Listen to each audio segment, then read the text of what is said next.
Amy, let me tell you about a magical place that is so exactly designed to be enclosed space, year-round fun for the whole family that I bet you already know what I'm going to say before I even say the name. Let's say it together on 3. 1, 2, 3. Great Wolf Lodge. You got it, Amy. My kids loved Great Wolf Lodge when we went. You probably already know that it has a huge indoor water park with a wave pool, lazy river, a bunch of massive water slides. But then your pack can hit the other attractions because wait, there's more. Great Wolf Lodge has adventure-packed attractions like Magi Quest, a live-action game kids can play throughout the lodge, plus the Northern Lights Arcade. Spent some quality time there, so your kid who loves the lazy river and your kid who loves fantasy games will both have a great time. Great Wolf Lodge also offers great dining options and complimentary daily events like nightly dance parties, all under one roof. Unpack the car once and you're settled in to have fun. And with 22 lodges across the country, you're always a short drive away from adventure. We've both had such great times at Great Wolf Lodge, so bring your pack together at a lodge near you. Learn more at greatwolf.com and strengthen the pack. Hello and welcome to Ask Margaret from What Fresh Hell, laughing in the face of motherhood, answering your parenting dilemmas one question at a time. Today's question comes from a listener, and it says, we are about to move across the country, and I'm wondering what are the steps we need to take to, quote, make friends, unquote, and help the kids do the same. We intended on staying where we are for their entire childhood, but it didn't work out that way. Now at 10, 11, and 14, they are all being uprooted, and I feel really guilty. What are some ways you can suggest for them to break into the already formed groups that I'm sure their new schools will have? Also, it will be a very strange dynamic because in the fall, I will have one in high school, one in middle school, and one in elementary school. Send help. I wanted to answer this question because I made a big move with my kids while they were school aged. And also I have kids almost exactly the same age, 14, 13, and 12. And so actually my oldest kid is 15. I'll get that straight someday. But I have a high schooler, elementary schooler, and a middle schooler. So I think with a move, I looked up a bunch of articles. I think you should Google tips for moving with kids. I saw a lot of interesting stuff. It was funny. A lot of them were from moving companies. Who knew moving companies had blogs where they give you advice about how to deal with your kids and moving? I didn't, but I saw some interesting stuff on there. But then I decided, some of these tips are useful, but rather than go through them, I'm going to speak about my own experience. Because I think the biggest thing, and you'll hear a lot, like prep the kids for the move. I'm sure you're doing that. 2 things that really helped. Reach out to the community you're moving to. If you can find, I happen to be moving back close to my hometown, so I had a little more access to people, but I didn't really know anyone. So I had to do this a little bit for myself, although I had some tentacles, I would say, that went out from my hometown to the area that I moved to. Reach out if you can beforehand and see if you can make some connections before you go. I did this when I moved to my new town, and one of the people who was a friend of someone I randomly reconnected with from college who happened to be friends with my real estate agent. And so I found her on Facebook. A very random connection, is still my closest friend in my new town. I was a blind date and it worked out great, and we're still really good friends.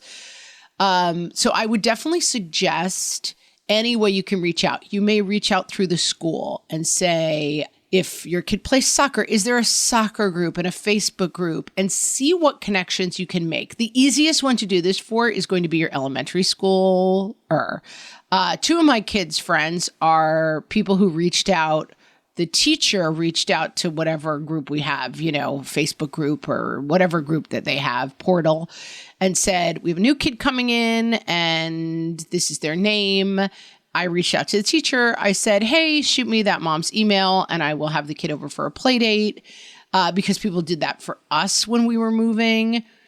It doesn't mean that kid is going to be your kid's new best friend, but it can be helpful to have one familiar face when they're walking in. Anything like that you can set up in advance will help, I think, soften the real new kid weirdness for your kids. Anyone you can meet in advance.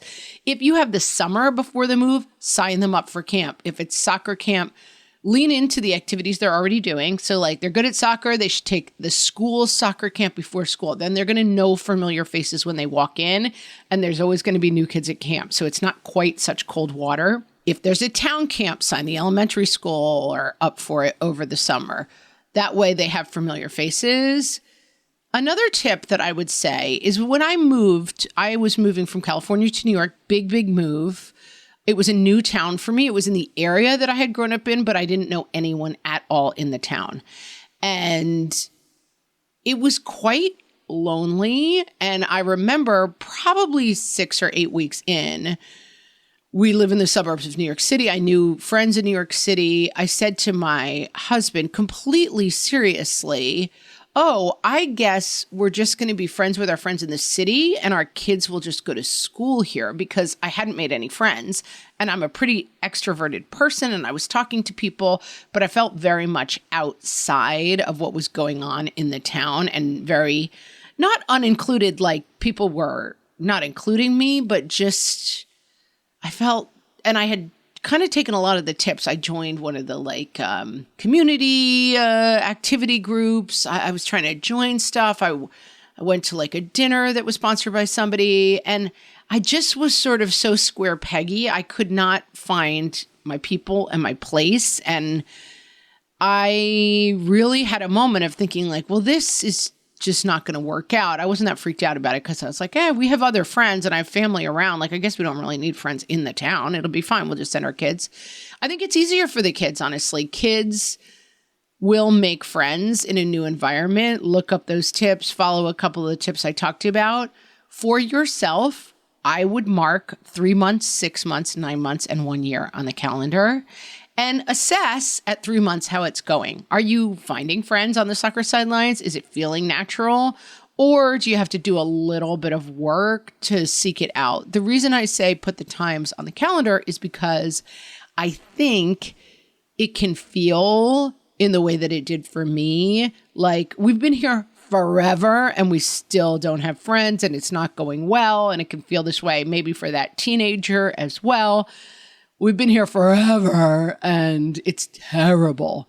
And in fact, it may take a year to feel like you're really part of a fabric of a new town. And so I would be kind of conscious with yourself and with any child that's struggling with the transition to say, hey, let's wait 3 months before we make any judgments about how it's going and how the town's going. And until then, we're going to do lots of fun things at a family, have family dinner nights. We're going to keep each other afloat.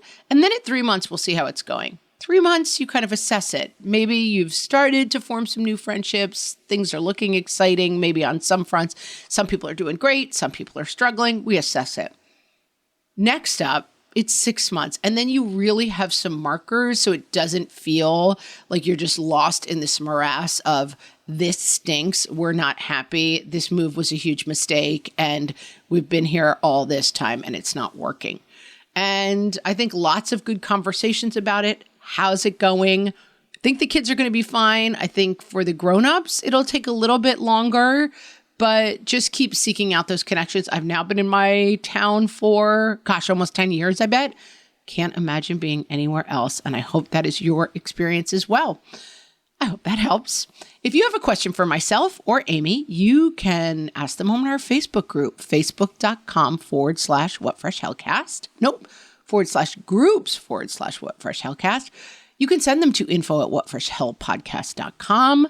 You can go to our website and record a question that we could play on the podcast. So many exciting ways to ask your questions. Please do, and you may hear your question answered on an upcoming episode. Thanks so much for listening.